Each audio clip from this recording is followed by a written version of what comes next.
Pessoal, boa tarde. Eu estou falando boa tarde porque eu estou gravando à tarde, né?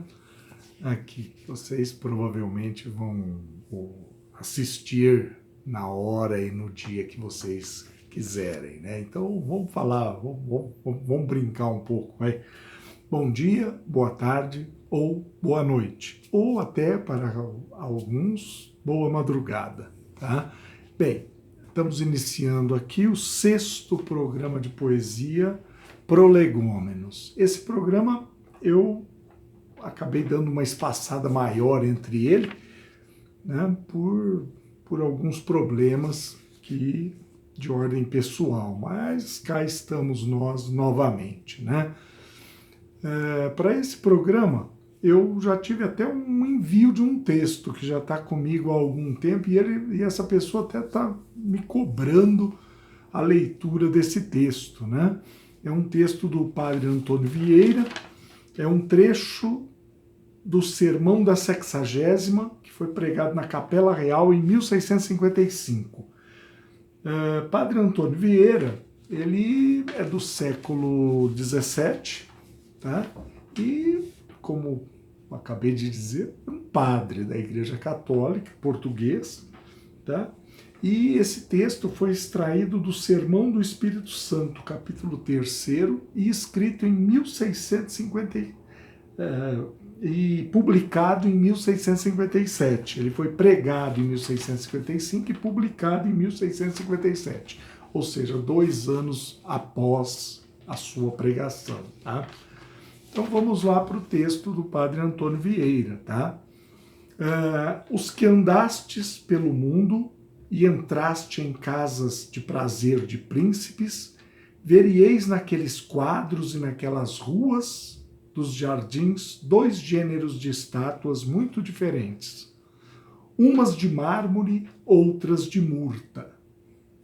A estátua de mármore custa muito a fazer, pela dureza e resistência da matéria. Mas depois de feita uma vez, não é necessário que lhe ponham mais a mão.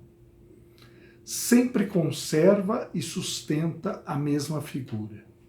A estátua de murta é mais fácil de formar, pela facilidade com que se dobram os ramos. Mas é necessário andar sempre reformando e trabalhando nela, para que se conserve.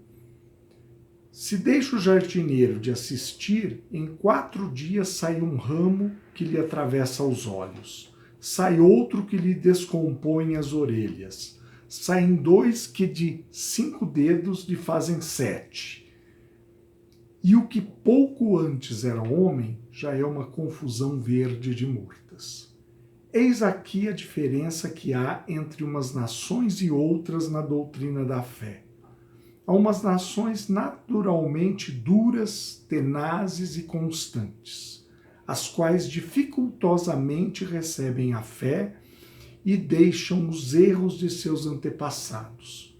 Resistem com as armas, duvidam com o entendimento, repugnam com a vontade, cerram-se, teimam, argumentam, replicam, dão grande trabalho até se renderem. Mas, uma vez rendidos, uma vez que receberam a fé, ficam nela firmes e constantes, como estátuas de mármore. Não é necessário trabalhar mais com elas. Há outras nações, pelo contrário, e estas são as do Brasil, que recebem tudo o que lhes ensinam, com grande docilidade e facilidade, sem argumentar, sem replicar, sem duvidar, sem resistir. Mas são estátuas de murta, que levantando a mão e a tesoura o jardineiro, logo perdem a nova figura e tomam a bruteza antiga e natural, e a ser mato como dantes eram. É necessário que assista sempre a estas estátuas o mestre delas, uma vez que lhes corte o que vicejam os olhos, para que creiam o que não veem, Outra vez que lhes cerceio que vicejam as orelhas, para que não deem ouvidos às fábulas de seus antepassados. Outra vez que lhes decepe o que vicejam as mãos e os pés, para que se abstenham das ações e costumes bárbaros da gentilidade. E só desta maneira, trabalhando sempre contra a natureza do tronco e o humor das raízes, se pode conservar nessas plantas rudes a forma não natural e compostura dos ramos. Bem, esse texto me foi passado pelo André Cruanes, ele é de Sertãozinho, interior de São Paulo, e ele me pediu que eu fizesse essa leitura, tá? O André é uma pessoa que a gente trabalhamos juntos, né? E que é um amigo bastante querido, que eu gosto muito, e me passou esse texto, tá? Então eu fiz a leitura aqui, e como em junho fez aniversário um poeta muito famoso, Fernando Pessoa, e hoje ainda é junho, então vamos ler um pequeno poema dele mesmo, não dos seus heterônimos, né? Para lembrar esse aniversário que foi no dia 13 de junho. Tá? Então vamos lá. Poema Isto. Dizem que finjo ou minto tudo que escrevo. Não. Eu simplesmente sinto. Com a imaginação, não uso o coração. Tudo que posso ou passo, o que me falha ou finda, é como que um terraço sobre outra coisa ainda. Essa coisa que é linda.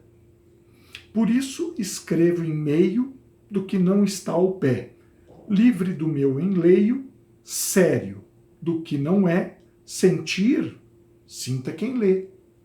Bem, Fernando Pessoa é um poeta que eu nutro uma paixão antiga por ele, tá? Esse poema está nesse livro, O Eu Profundo e os Outros Eus, tá? Posso dizer que esse poema é do O Eu Profundo, tá bom?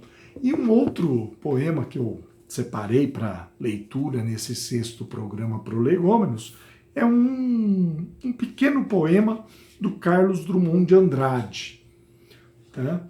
Que está originalmente no livro dele, Na Praça de Convites. Tá? Bem, chama Congresso Internacional do Medo. Considerando o período que nós vivemos, acho que é um poema bastante interessante, tá? O Congresso Internacional do Medo.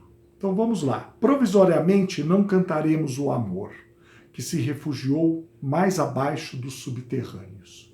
Cantaremos o medo que esteriliza os abraços. Não cantaremos o ódio, porque esse não existe. Existe apenas o medo, nosso pai e nosso companheiro.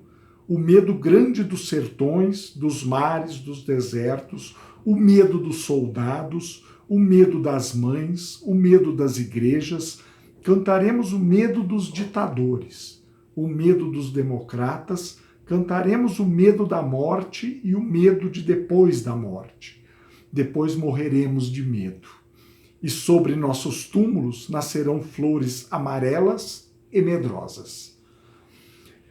Bem, esse foi um poema do Carlos Drummond de Andrade. Eu retirei desse livro, Antologia Poética. Tá? É um livro... É engraçado, esse livro eu não o possuía. Uma vez, de brincadeira, eu acabei participando de um sorteio na internet do Catraca Livre e acabei ganhando esse livro. E eu gostei muito, achei muito bom naquela época ter ganho esse livro, tá? Que foi uma época que eu estava meio triste na época, já fazem vários anos, né? Acho que eu continuo triste, mas por outros motivos, né? E acabei tendo essa surpresa de receber um e-mail falando que eu fui sorteado, né? Até porque eu dificilmente eu sou sorteado, né?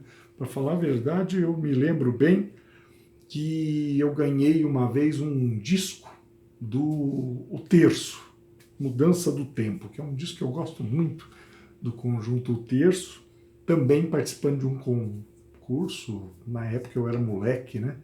Da revista Pop, ou da revista Música, uma das duas revistas. Eu sei que eu ganhei esse disco. Depois ganhei esse livro, né? Esse livro, mas isso passou-se acho que 30 anos para acontecer de um para o outro, né? Então é uma coisa bem interessante. Bem, e aqui também eu vou ler trecho de um texto, que eu acho que esse texto é bem atual, apesar de ter sido escrito, né, em 11 de fevereiro de 1917, é um trecho de um livro que lançado pela Boitempo. Eu não tenho o livro, tá? Eu pesquisei sobre esse texto e acabei achando esse livro da Boitempo, que ele chama Odeio os Indiferentes, escrito de 1917, do Antônio Gramsci. Tá? Então, esse trecho é um trecho pequeno do texto, tá? Odeio os Indiferentes, e que eu acho que tem muito a ver também com os nossos tempos atuais, né? A gente está sendo indiferente com os desmandos governamentais, com o autoritarismo governamental, com o fascismo latente que o Brasil está começando a ter, e nós estamos também indiferentes. Grande parte do povo brasileiro está indiferente à questão sanitária, à questão da saúde, né? Inclusive prejudicando terceiros, né? Então, vamos ler aqui o texto. Tá? É o texto, eu vou encerrar o Prolegômenos, o 6º programa de poesia Prolegômenos, com esse texto. Odeio os indiferentes também porque me irrita o seu choramingar de eternos inocentes. Pergunto a qualquer um destes como cumpriu a tarefa que a vida propôs e propõe cotidianamente daquilo que realizou e especialmente daquilo que não realizou. Sinto que posso ser inexorável, que não preciso desperdiçar minha piedade ou compartilhar minhas lágrimas. Sou resistente, vivo. Sinto na virilidade da minha consciência pulsar a atividade da cidade futura que estou ajudando a construir. Nela, a cadeia social não pesa sobre poucos. Cada acontecimento não é devido ao acaso, à fatalidade, mas é obra inteligente dos cidadãos. Não há ninguém na janela contemplando enquanto os poucos se sacrificam, se esvaem em sacrifício. Aquele que permanece de plantão na janela para aproveitar do pouco que a atividade dos poucos alcança ou para desafogar a própria desilusão, vituperando o sacrificado, desfalece sem conseguir o que pretende. Vivo, tomo partido. Por isso odeio quem não o faz. Odeio os indiferentes. Antônio Gramsci. Bem, gente, e finalizando, gostaria de desde já agradecer a todos os que tiverem o privilégio, sei lá, né, ou a curiosidade de assistir esse 6º programa de poesia Prolegômenos. Tá? Muito obrigado e até o próximo.